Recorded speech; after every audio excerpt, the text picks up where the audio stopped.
विचार चल रहा है एक प्रकरण का तो यहाँ पर चिदाभास का वर्णन किया है।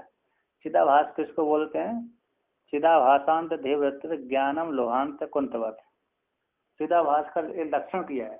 अभी तक तो अपने को चिदाभास मालूम नहीं था कि चिदाभास कैसा होता, किसको कहते हैं, है ना। उन्होंने बुद्धि वृत्ति के ऊपर जिसका आभास पड़ जाता है मालूम तो था। कैसे था? चैतन्यम अधिष्ठानम लिंग देहस्य अपना अचिच्छाया लिंग देहस्था तो संग जीव उच्चते। चैतन्य हो गया और चैतन रूप अधिष्ठान हो गया और अंतकरण हो गया और हो गया चैतन का छाया, तीनों को मिलाकर जीव कह दिया। तो अधिष्ठान स्वरूप परमात्मा हो गया, उसका अंतकरण में क्या पड़ा? पृथ्वी में पड़े, है ना। पृथ्वी में उसका वो तो पृथ्वी में पड़ा तो वो ही उसको हो गया सिर्फ छाया हो गया। तो उसमें पड़ा तो वहां पर छाया पड़ गई, आवास पड़ गया, जैसे दर्पण में आवास पड़ता है। तो यहाँ पर इन्होंने कहा चिदाभास बुद्धि वृत्ति के ऊपर बैठता है, क्या आगे ऊपर पड़ा है जैसे। हाँ, चित छाया है वो बुद्धि वृत्ति के ऊपर है, वही चिदाभास कहलाता है। इन्होंने तो यहाँ स्पष्ट लिख दिया चिदाभासांत धीवृत्ति ज्ञानम लोहांत कुंतवत। उदाहरण के द्वारा वो बताए लोहांत कुंतवत, लोहांत वाला कुंतल है ना, लोहांत वाला जो कुंतल होता है। तो कुंतल मतलब महाराष्ट्र आदि में बहुत प्रसिद्ध है, लेकिन सभी जगह होता है वैसे।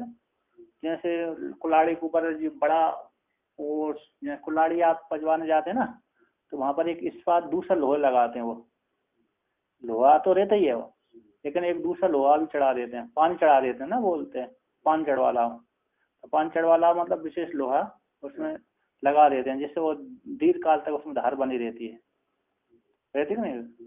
उसी प्रकार ये बुद्धि वृत्ति है, ये बुद्धि वृत्ति उसके ऊपर वो है लगा हुआ फिर चिदाभास। वो चिदाभास ही उसको ज्ञान आदि होता है। ऐसे चिदाभास को ज्ञातत्व धर्म, उसमें फल चिदाभास को फल कहते हैं, उसी में ज्ञातता धर्म आता है। तो यहाँ पर कहते हैं तो चिदाभास, तो अगले पन्ने पे 8वां चलेगा ना, 8वां। तो यहाँ पर सात नीचे के टीका 7 में दिया था, ननु ज्ञातः कुंभ स्पष्टम चिदाभास भाष्य प्रतीयति चेत सत्यम। 8वां चलेगा 8वां। तो 7वें की जो नीचे की टीका में था, जो कुंभ स्पष्ट रूप से चिदाभास के द्वारा भाष्य होता है ना। तो यहाँ पर अगले पन्ने पे तो यहाँ पर घट को 2 व्यक्ति एक साथ व्याप्त करते हैं। तो नीचे की टीकाकार में श्लोक दिया है, बुद्धि तत्स्थ चिदाभासो द्वपि ही व्याप्नुतो घटम तत्र अज्ञानम दिहानश्चिद आवासन घटा स्फुरत, है क्या ना। बोलते हैं बुद्धि और बुद्धि में से जो चिदाभास है दोनों ही घट को व्याप्त करके रहते हैं। तो बोलते हैं वो उन दोनों के मध्य में अज्ञानम ध्यानश्चित, अज्ञान को तो बुद्धि के द्वारा नष्ट हो जाता है। बुद्धि अज्ञान को क्या कर देती है? नष्ट कर देती है। और आभास है ना घट स्फुरत, और आभास के द्वारा चिदाभास के द्वारा घट स्फुरण हो जाता है, घट की स्फूर्णा हो जाती है। ज्ञान अज्ञान के बुद्धि के द्वारा, बुद्धि रूप ज्ञान के द्वारा क्या हो गया? अज्ञान का आवरण का हट गया। तो चिदाभास ने कह दिया हम जानामि, चिदाभास ने क्या बोल दिया? हम जानामि। अभी तक तो हम घट नहीं जान रहा था, तो किसी ने घट ये है, घट है। पहले तो अज्ञान था, नहीं जाना था, तो नहीं जाना था तो बुद्धि के तो किसी ने बोल दिया ये घट है। तो जैसे ही घट है तो घट का जो घट नहीं जाना था, नहीं सुना था, उसको बुद्धि ने क्या जान लिया? ज्ञान के द्वारा उस नहीं जाना था जान लिया। तो वो घट का स्फूर्णा है, वहां पर वस्तु की जो स्फूर्णा है, तो घट हम जानामि जो स्फूर्णा हो गई, घट अब रूप दिखने व्यवहार के योग हो गया, दिखने लगा। तो चिदाभास के द्वारा क्या हो जाता है? स्फुरण हो जाता है, भास हो जाता है। उसी चिदाभास में के भाष्यत्व धर्म ज्ञातत्व धर्म आता है। इस प्रकार से यहाँ पर किया है। यहाँ वो आगे कहते हैं यथा दंडित्व दंड एव तथा ज्ञातत्व ज्ञानम एव। जैसे दंडित्व में दंड है, दंडित्व धर्म दंड ही है, दंडित्व धर्म कैसे है? दंड ही है। उसी पर ज्ञातत्व धर्म ज्ञान ही है। दंडित्व जो दंडित्व, दंड में दंडित्व जो धर्म है वो क्या है? दंड ही है। दंडित्व बोले ना, दंडित्व जो धर्म है वो क्या कैसा है? वो दंड ही है। उसी प्रकार ज्ञातत्व जो धर्म है वो ज्ञान ही है, कोई दूसरा नहीं है। तो अब आगे कहते हैं ननु 8 बार चलता है ना। ननु अज्ञाततः जननाये अज्ञानम इव ज्ञातता जननाये अपि बुद्धिर एव अलम किम अनेन चिदाभासन इत्याशंख्या चिदाभास रहितायाः बुद्धिर घटादिवद अप्रकाश रूपेण ज्ञातता जननम न संभवति इत्याह आभासिति। पूर्व पक्षी यहाँ पर कहते हैं ननु अज्ञात जननाय अज्ञान को उत्पन्न करने के लिए अज्ञान के समान अज्ञातता को उत्पन्न करने के लिए अज्ञातता को उत्पन्न करने की जानने के लिए अज्ञान को जानने के लिए अज्ञान के समान ज्ञातता को उत्पन्न करने के लिए बुद्धि ही पर्याप्त हो जाए। जैसे अज्ञातता को जानने के लिए अज्ञानी बुद्धि कैसे बुद्धि समर्थ होती है कि नहीं। ब्रह्म के द्वारा भास होता है और बुद्धि ने अज्ञान को नष्ट कर दिया और चिदाभास के द्वारा स्मरण घट स्मरण हो गया। जैसे अज्ञातता की उत्पत्ति करने के लिए अज्ञान के समान ज्ञातता की उत्पत्ति करने के लिए बुद्धि ही समर्थ हो जाए, अर्थात चिदाभास को मानने की जरूरत। जैसे अज्ञान को नष्ट करने के लिए बुद्धि है, ब्रह्मणे अज्ञान नाशाय है ना, ब्रह्म में अज्ञान नाश करने के लिए बुद्धि वृत्ति व्याप्त है। किसी भी अज्ञान को नष्ट करने के लिए अज्ञान को नाश करने के लिए बुद्धि वृत्ति व्याप्त हो जाती है। तो जैसे अज्ञान की उत्पत्ति करने के अज्ञान को जानने के लिए अज्ञान के जैसे अज्ञान को बुद्धि वृत्ति ने व्याप्त कर लिया था, बुद्धि के द्वारा जान लिया गया था, चिदाभास के द्वारा वो प्रकाशन हो गया था। तो अज्ञान के समान ज्ञातता की उत्पत्ति करने के लिए घट की जो ज्ञात स्फुरणा है, किसी भी वस्तु की स्फुरणा जो है उस स्फुरणा की उत्पत्ति करने के लिए बुद्धि कैसी हो जाए समर्थ हो जाए। कहते हैं किम अनंत चिदाभास है, फिर चिदाभास की मानने की जरूरत नहीं है। बुद्धि ही जैसे बुद्धि अज्ञान को नष्ट करती है उसी प्रकार बुद्धि ही घट को स्मरण कर दे, चिदाभास को न माना जाए। तो इति आशंका को लेकर कहते हैं चिदाभास रहिता बुद्धि। बोले चिदाभास से रहित जो बुद्धि है वह बुद्धि का घटादिवद अप्रकाश रूपत्वेन, तो घटादि जैसे प्रकाश रूप नहीं है, घटादि कैसे है जड़ रूप है, तो घटादि के समान अप्रकाश रूप होने से ज्ञातता जननम न संभवती, न संभव ज्ञातता की उत्पत्ति उसमें नहीं हो सकती। जैसे घट ज्ञान नहीं करा सकता किसी दूसरे को, ना तो स्वयं को ज्ञान करता घट, ना तो स्वयं को ज्ञान करता है ना दूसरे का ज्ञान कराता है, ना तो दूसरे को ज्ञान कराता है ना स्वयं ही कर पाता है, क्योंकि वो घट कैसा जड़ है। उसी प्रकार बुद्धि भी कैसी है जड़ है। तो जड़ बुद्धि में भी ज्ञातता धर्म नहीं आएगा। जब तक चिदाभास रूप चैतन्य का आवास उसमें नहीं पड़ेगा तब तक बुद्धि वृत्ति कार्य करने में समर्थ नहीं है। तो कहते हैं आवासहीनया बुद्धिया ज्ञातत्वं नैव जन्यते,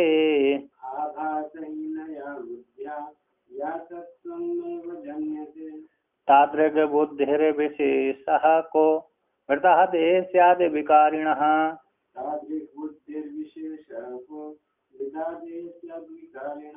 बोलते हैं आवास से हीन जो बुद्धि है, चिदाभास से रहित जो बुद्धि है, उस बुद्धि के द्वारा घट ज्ञातत्व हो जाए न एवं जन्यते, घट की स्फुरणा हो जाए ये उत्पन्न नहीं हो। जब तक चैतन्य का आवास नहीं पड़ेगा, अतः चिदाभास चैतन्य है ही नहीं है, तो जब चैतन्य की प्रकाश है नहीं तो फिर अंधकार के द्वारा कैसे घट का स्फुरणा होगी। चैतन्य सूर्य का प्रकाश नहीं है, सूर्य का प्रकाश नहीं है, जब सूर्य का प्रकाश नहीं और अंधकार में क्या पड़ा हुआ है घटादि वस्तु पड़ी है, तो अंधकार में पड़ी हुई घटादि वस्तुओं को फिर हमको ज्ञान नहीं होगा, क्योंकि वहां पर हमको कोई देख ही नहीं रहा। जब नहीं दिख रहा तो फिर अज्ञान के द्वारा ही अज्ञान के द्वारा किसी वस्तु की प्राप्ति नहीं होती, आता नहीं ज्ञान होता। अज्ञान के द्वारा दूसरी घटादि वस्तु की प्राप्ति नहीं होती, नहीं जानी जाती, स्फुरणता नहीं होती।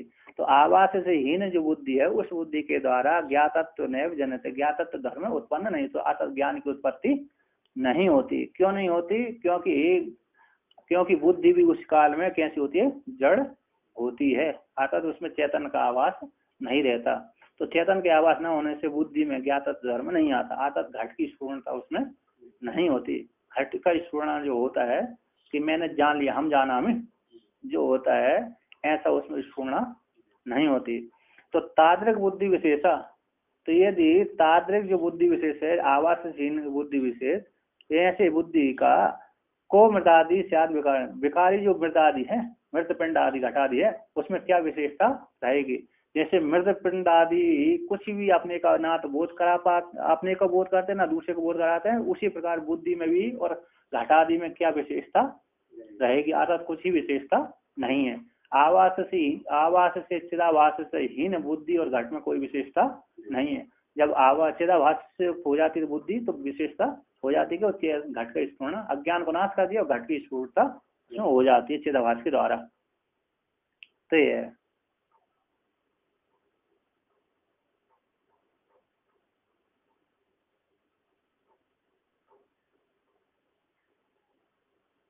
नीचे के टीका में दिया, ननु ज्ञातत्व रूपम ज्ञानम बुद्धि एव जनयतु किम चिदाभासन इत्यत्र।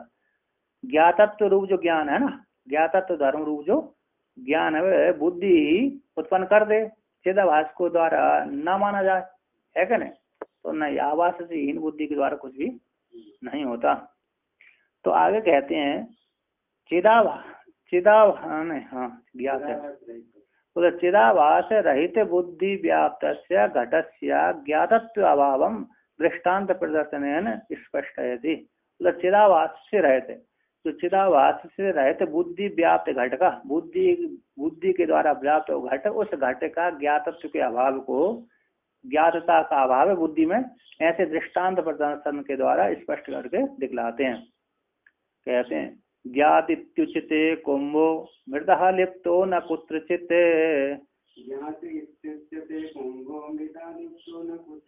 धी मात्र व्याप्त कुंभस्य ज्ञातत्वं नेष्यते ततः।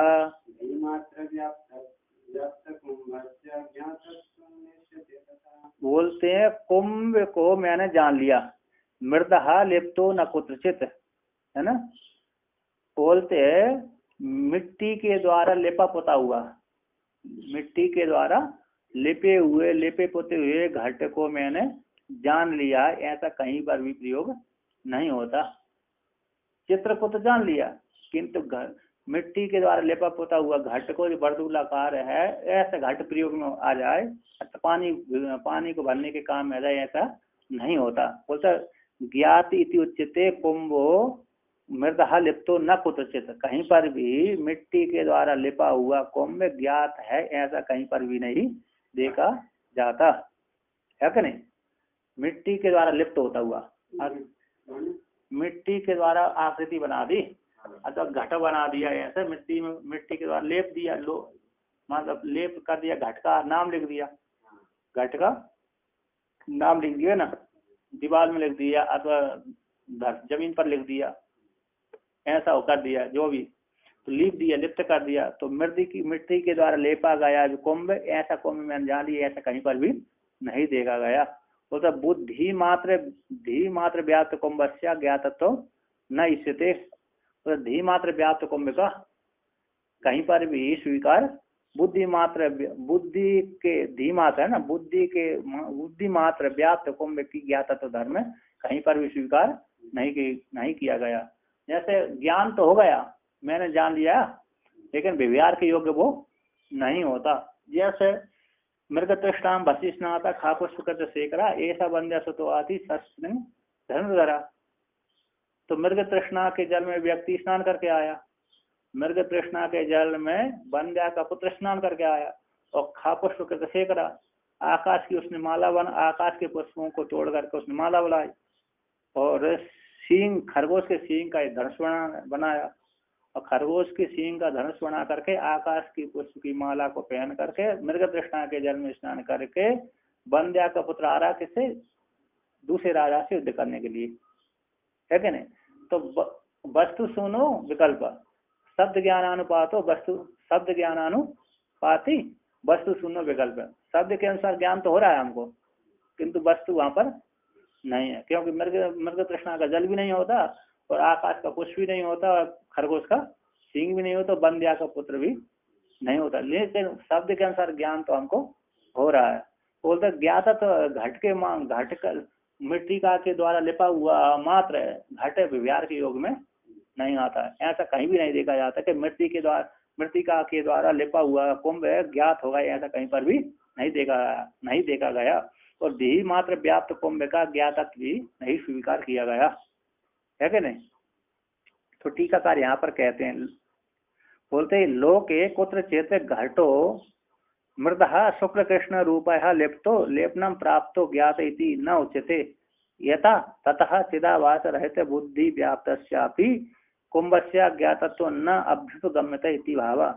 तो लोक यानी लोक में कुत्रचित कहीं पर भी घट मृतिका के द्वारा यानी शुक्ल कृष्ण रूप मृतिका के द्वारा लेपा गया है। शुक्ल कृष्ण है ना, शुक्ल कृष्ण रूप है मृतिका के द्वारा लिपा हुआ, लिप्त जो घट है, लेपन के द्वारा प्राप्त हुआ घट, ऐसा घट ज्ञात है ऐसा इस प्रकार से न उचित नहीं गया। अगर मिट्टी के द्वारा लेप दिया लाल पीला करके, ये लाल घट है, ये पीला घट है, ये हरा घट है, अर्थात जमीन पर लेप दिया कि नहीं, चित्र आदि बना दिया, तो ऐसा वो विव्यार के योग्य नहीं होता। तो ज्ञात ऐसा नहीं कहा जाता, मैंने घट को जान लिया, तो आपने क्या जाना, रंग आदि को जाना है, घट को तो नहीं जाना, चित्र को जाना है, घट को नहीं जाना। हाँ, घट के पहले घट जान लिया था, फिर उसके अनुसार वो घट का चित्र है, घट का ये चित्र है, इस प्रकार से फिर बाद में जान लेते हैं। पहले हमने किसी काल में घट को जान लिया था तो घट की आकृति बनी हुई, तब ऐसा होता है। तो जिस प्रकार से शुक्ल कृष्ण रूप मिट्टी के द्वारा लेप को प्राप्त हुआ घट है ज्ञात होगा, ऐसा नहीं कहा जाता। उसी प्रकार तथा उसी प्रकार से चिदाभास रहते बुद्धि, चिदाभास से रहते बुद्धि व्याप्त घट का है, चिदाभास से रहते बुद्धि वृत्ति के द्वारा, बुद्धि वृत्ति के द्वारा, बुद्धि बोलते चिदाभास रहते बुद्धि व्याप्त घट का भी ज्ञातत्व धर्म स्वीकार नहीं किया गया, न अभ्युगमता स्वीकार नहीं किया गया। अर्थात ज्ञात धर्म कौन है, ईश्वरता, घट का ईश्वरण हो रहा है मन में, चिदा बुद्धि में, वो किसके द्वारा हो रहा है, चिदाभास के द्वारा होता है, चैतन के द्वारा, चिदाभास रूप चैतन के द्वारा, प्रमाण रूप फल रूप से चिदाभासी वहां पर स्वीकार किया गया है। तो कहते हैं फलितम, उसको फल कहते हैं। आगे ज्ञातत्व नाम कुंभे तस् चिदाभास फलोदया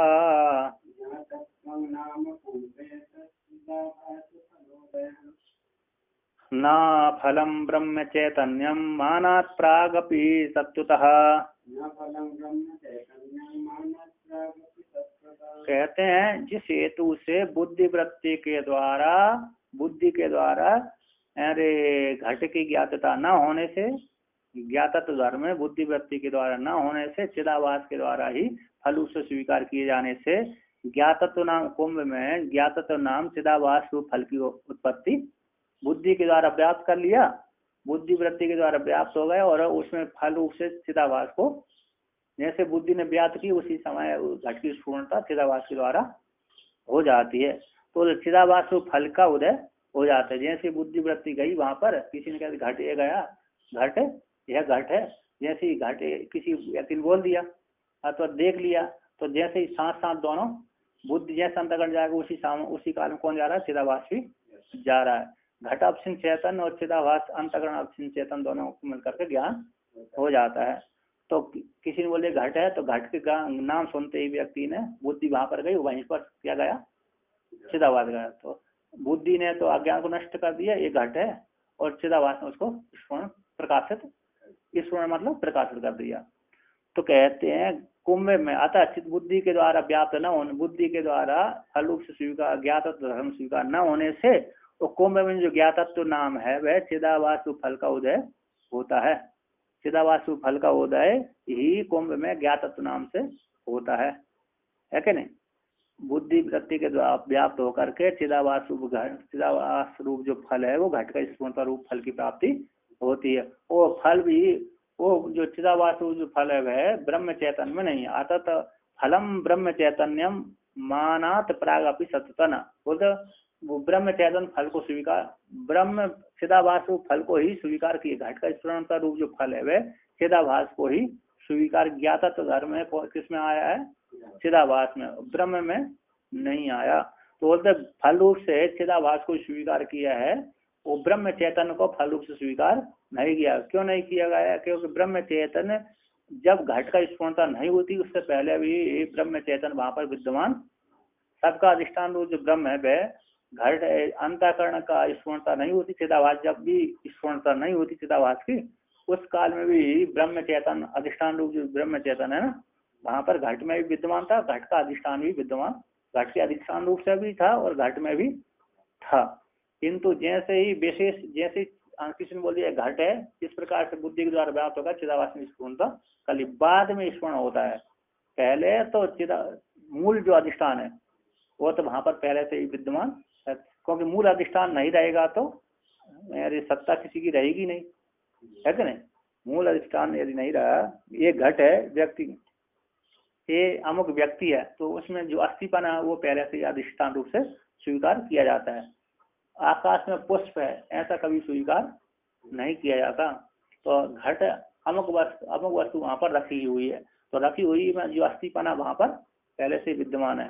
तो उसी प्रकार घट का स्मरण होने से पहले भी कहाँ पर ब्रह्म चेतन वहां पर विद्यमान था, इसलिए ब्रह्म चेतन को वहां पर फल रूप से स्वीकार नहीं किया। और फल रूप से किसको स्वीकार किया, वो चिदाभास को फल रूप से स्वीकार किया। वो बुद्धि वृत्ति के द्वारा व्याप्त करके बुद्धि वृत्ति ने अज्ञान को नष्ट कर दिया, वो घट की पूर्ण चिदाभास ने कर दिया, और चिदाभास को फल कहते हैं और ब्रह्म चेतन को फल नहीं कहते। क्यों? ब्रह्म चेतन रूप प्रमाण से पहले भी वहां पर विद्यमान था। जो हमारी बुद्धि वृत्ति गई, हमारी बुद्धि वृत्ति के साथ साथ चिदाभास जब गया, चिदाभास से ही पहले और बुद्धि वृत्ति से ही पहले मूल जो अधिष्ठान चेतन था वो पहले से ही विद्यमान वहां पर था।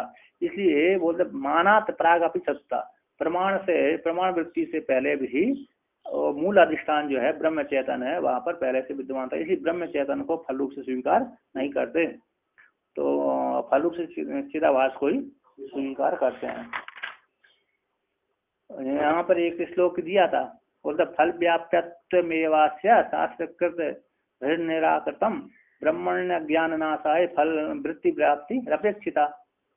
फल व्याप्तत्व को ही, ऐसे ब्रह्म के जो फल व्याप्ति को ही शास्त्रकारों ने निराकरण किया और ब्रह्म में अज्ञान नाश करने के लिए बुद्धि वृत्ति व्याप्ति स्वीकार की गई है।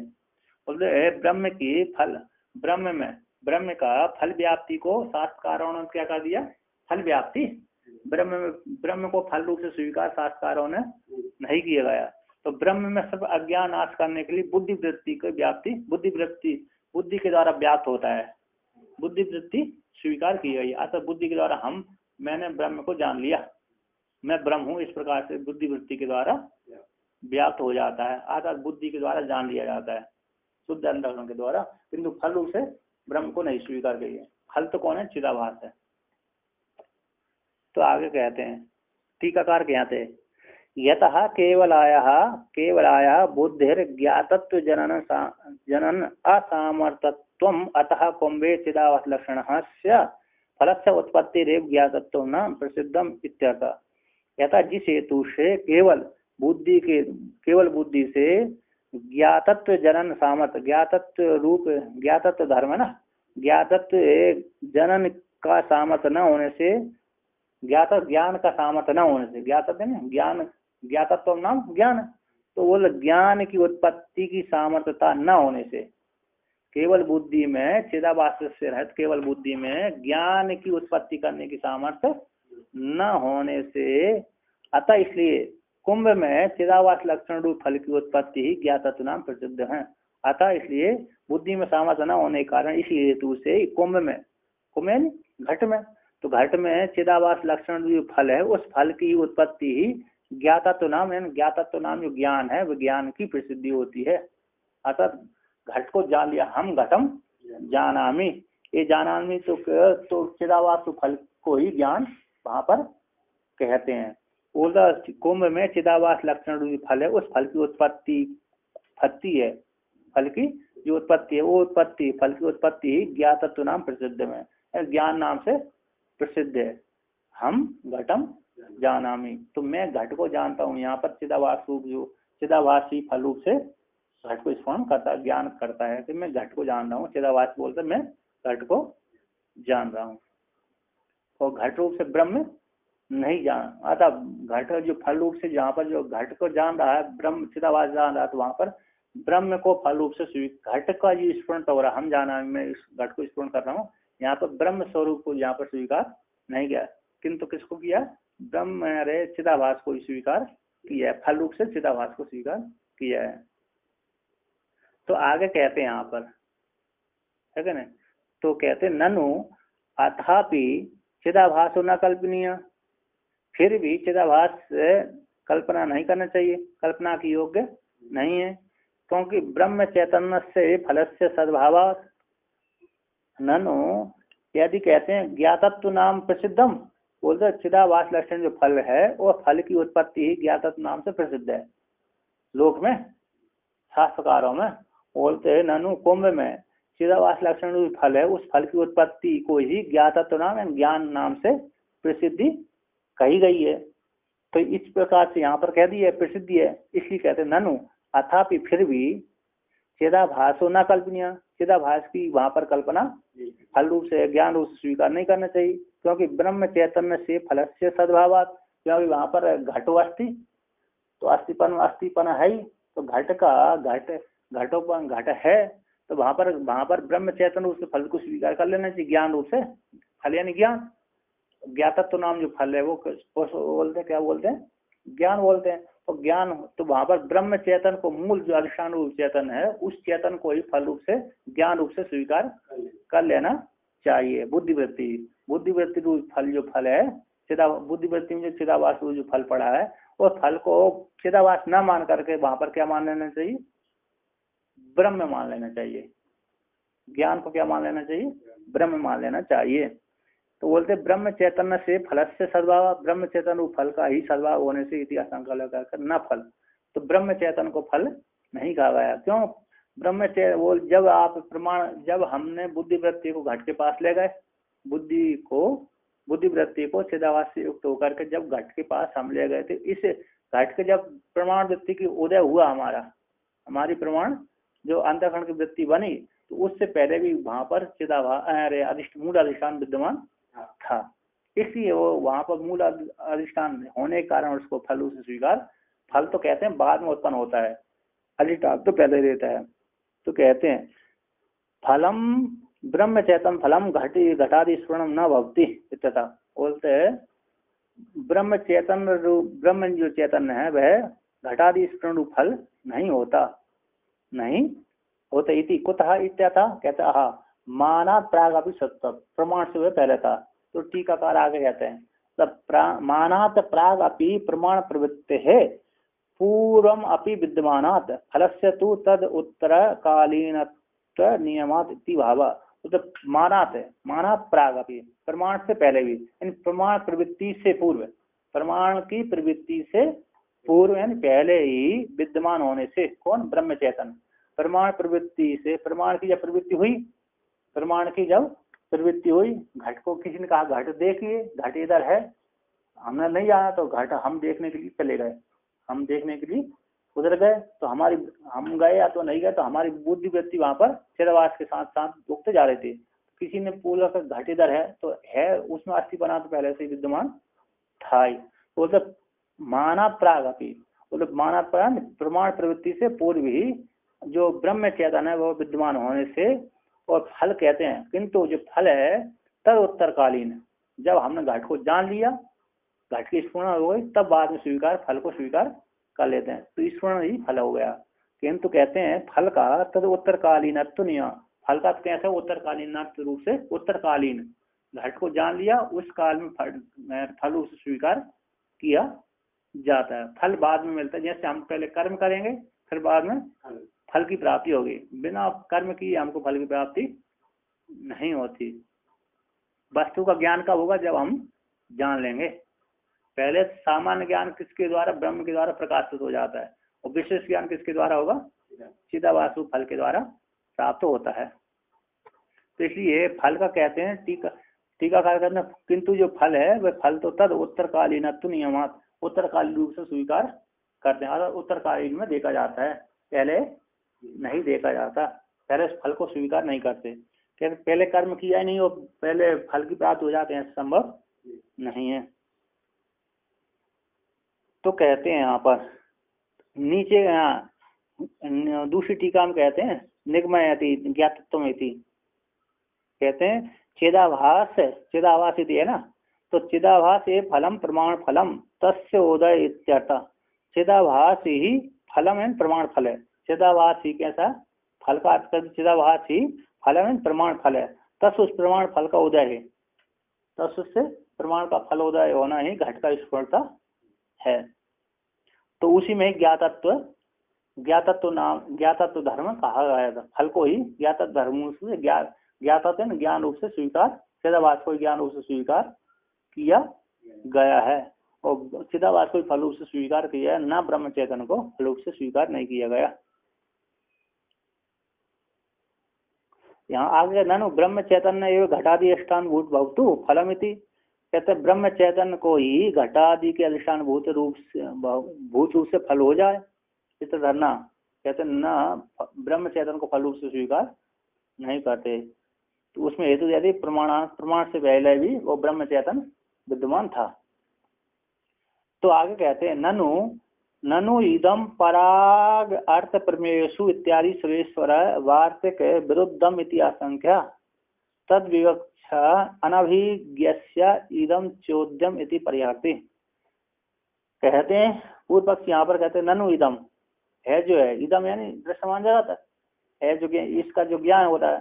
तो पराग अर्थेशु, पराग अर्थ प्रमेयसु, भार के विषयों में जो प्रमा है, भार के विषयों में पराग अर्थ प्रमेयसु, पर यानी दूसरी जगह ना, पराग अर्थ के पराग को विषय करने वाली जो प्रमा है, प्रमेय पदार्थ, जानने योग्य प्रमेय पदार्थ, उन प्रमेय पदार्थों में जो प्रमा बनती है, इन प्रमा प्रमेयों में जो फल रूप से ब्रह्म को वहां पर कहा गया है, इसी इसमें कहते हैं। तो इस परागार्थ प्रमेय इसी सुरेश्वराचार्य भगवान का ये वार्तिक हो गया।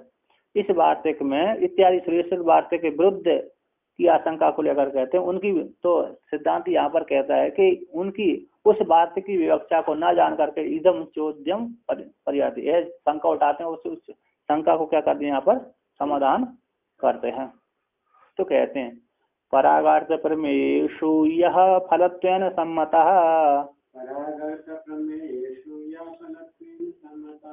संवित्सैवेह मेयोर्तो वेदांतोक्ति प्रमाणतः।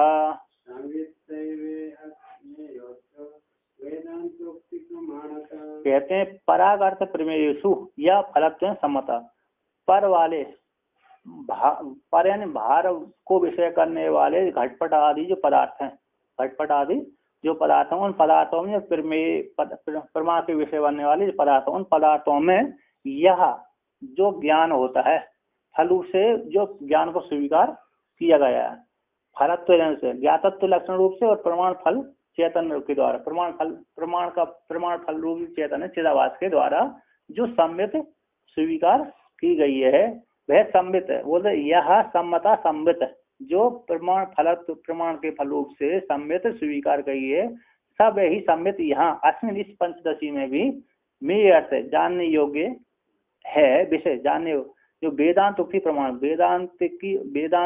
वेदांत वाक्यों की उक्ति प्रमाण से भई अर्थ यहाँ पर इस पंचदशी ग्रंथ में भी जानने योग्य है। तो कहते हैं यहाँ पर टीकाकार कहते हैं अस्चा आयम अर्थ, इस श्लोक का यह अर्थ है, अभिप्राय अर्थ है। तो कहते हैं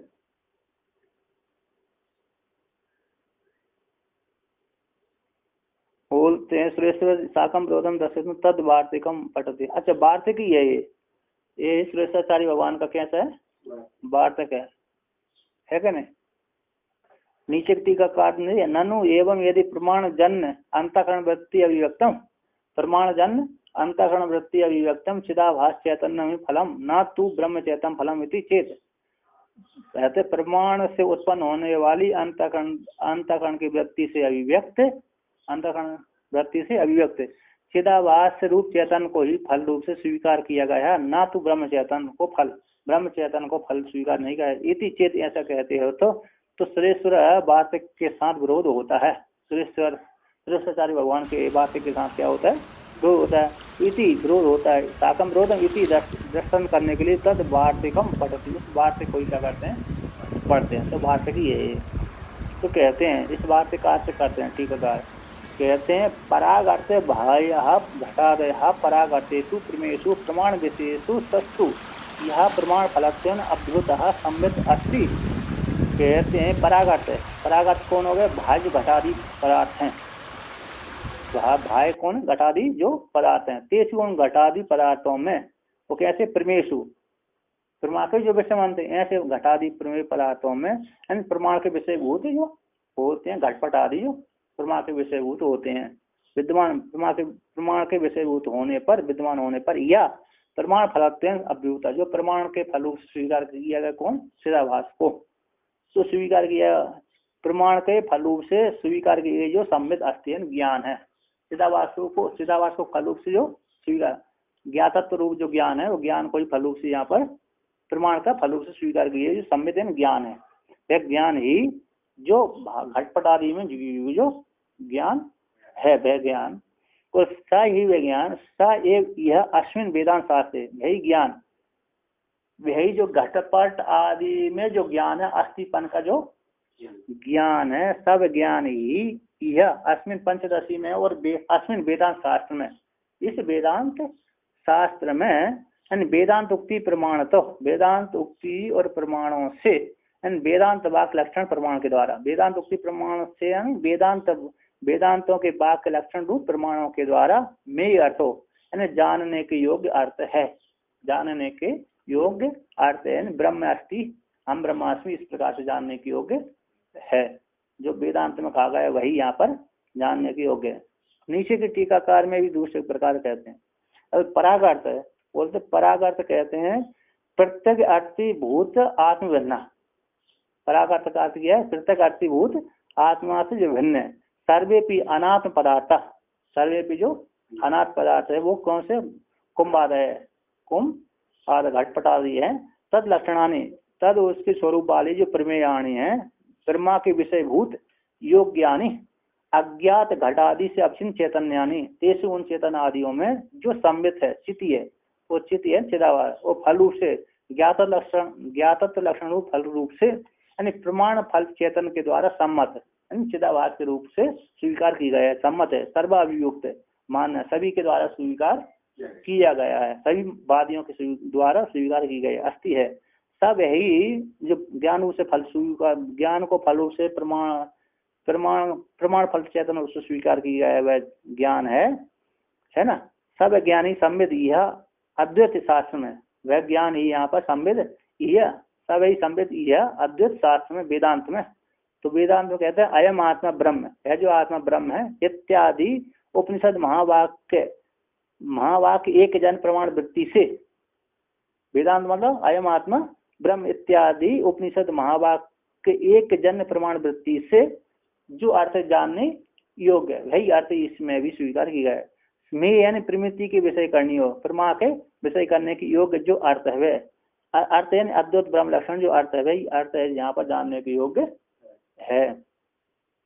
एक अंतःकरण के यहाँ पर कह दिया, अंतःकरण वृत्ति भेद से 3 प्रकार का हो जाता है। नीचे की 1 2 3 4 चौथी पंक्ति में नीचे से, तो यहाँ पर 5वीं है तस्य त्रिभागस्य अंतःकरणस्य अति स्वच्छात चैतन्य तत्र अभिव्यज्यते। कहते हैं तस्य उस अंतःकरण का है ना, त्रिभाग वाले अंतःकरण का अति स्वच्छ होने से चैतन्य वहां पर क्या हो जाता है?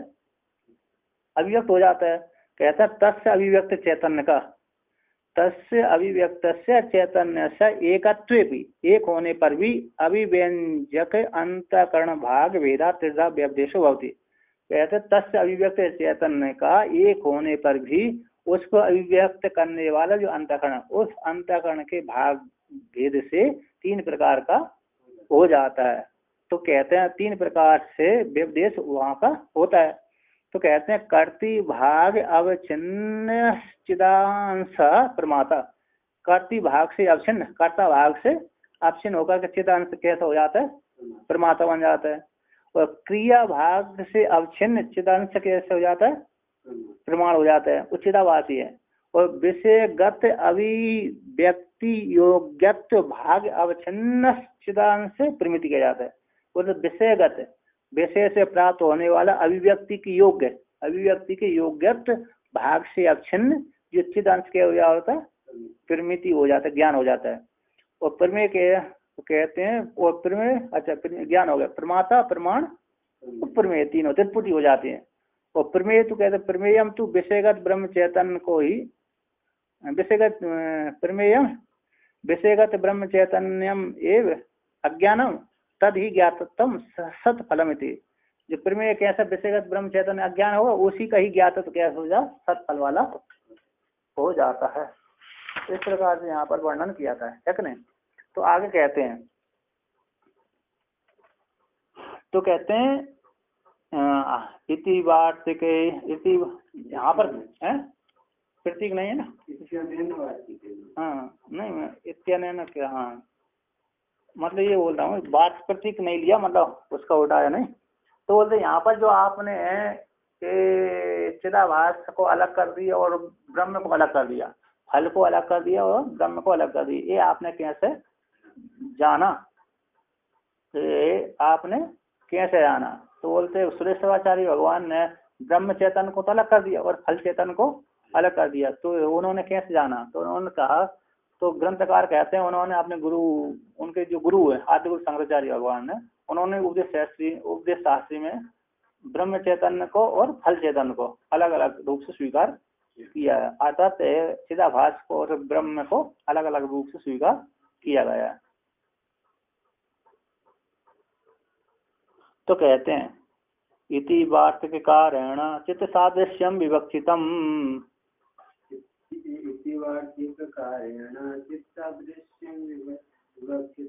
ब्रह्मचित् फलयोर्भेदः शेष्यां विश्रुतो यतः।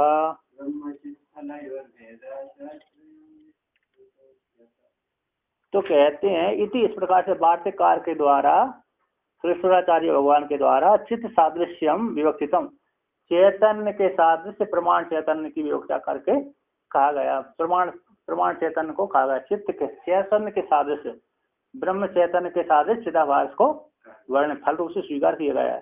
तो कहते हैं ब्रह्म चैतन्य और उसका फल, ब्रह्म चैतन्य और उसका फल, ब्रह्म चैतन्य का फल है ना, इन दोनों का भेद से भी सहस्रयाम विश्रुतोयता, उपदेश सहस्री में स्पष्ट रूप से सुना गया है।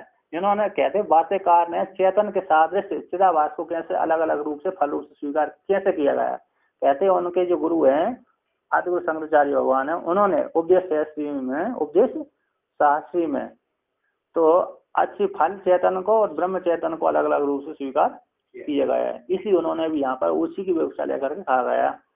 कहते इति अनेन वार्तिकेन ब्रह्म चैतन सदृश चिदाभास प्रमाण फलात्वेन विवक्षितो न ब्रह्म चैतन्यम इति भावा। इसी इस वार्तिककार के द्वारा, अनेन वार्तिककार के द्वारा ब्रह्म चेतन सदृश, ब्रह्म चेतन के सदृश चिदाभास ही प्रमाण फल रूप से विवक्षित है, प्रमाण फल के रूप से वहां पर विवक्षा की गई है, न ब्रह्म चेतन को प्रमाण फल रूप से स्वीकार नहीं किया गया इति भावा।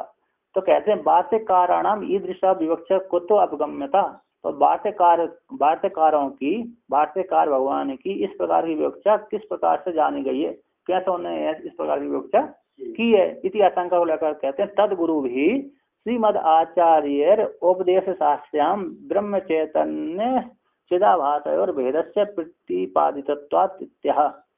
कहते हैं तद उनके सुरेश्वराचार्य भगवान के जो गुरु हैं उन गुरुओं के द्वारा, श्रीमद आचार्य गुरु के द्वारा, शंकराचार्य भगवान के द्वारा उपदेश शास्त्री में ब्रह्म चेतन और चिदाभास दोनों का भेद का प्रतिपादन किए जाने से उन्होंने भी यहाँ पर फल चेतन को और प्रमाण चेतन को और ब्रह्म चेतन को भेद रूप से स्वीकार किया गया कहा है। भायार्थेषु परागार्थेषु ब्रह्मेषु, इस वार्तिक में कहते हैं ब्रह्मचित् च फलम च ब्रह्मचित् फले, ब्रह्मचित् च फलम च इति ब्रह्मचित् फले तयो इति विग्रह, तयोर भेदा, तयोर इनमें भेदा। तो ब्रह्मचित् फलयोर ब्रह्मचित् फलयोर भेदा इति, ब्रह्म चेतन और चिदाभास में दोनों में कैसे हैं भेद है, इस प्रकार से। फल व्यापत्वमेव शास्त्रकृत निराकृतम ब्रह्मण्य ज्ञान आता है व्यक्ति व्याप्ति अपेक्षिता, है कि नहीं।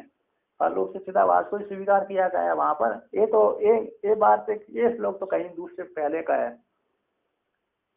फल व्यापत्वम एवं शास्त्रकृत निराकृतम, है कि नहीं। ब्रह्मण अज्ञानाशय वृत्ति व्याप्ति अपेक्षिता, ये कहाँ का है मानव ने। इस प्रकार से यहाँ पर वर्णन किया।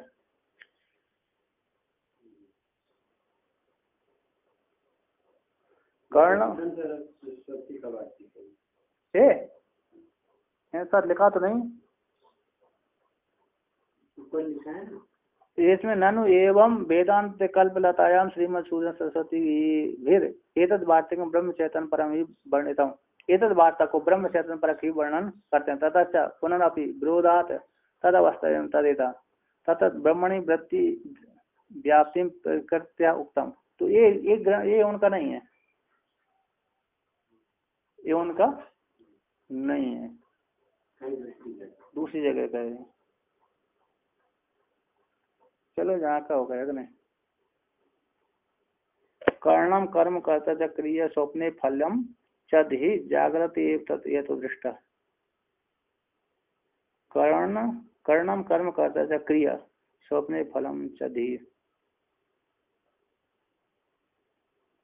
ठीक है, इतना ही रहते हैं। ओम है ना। ओम पूर्णमदः पूर्ण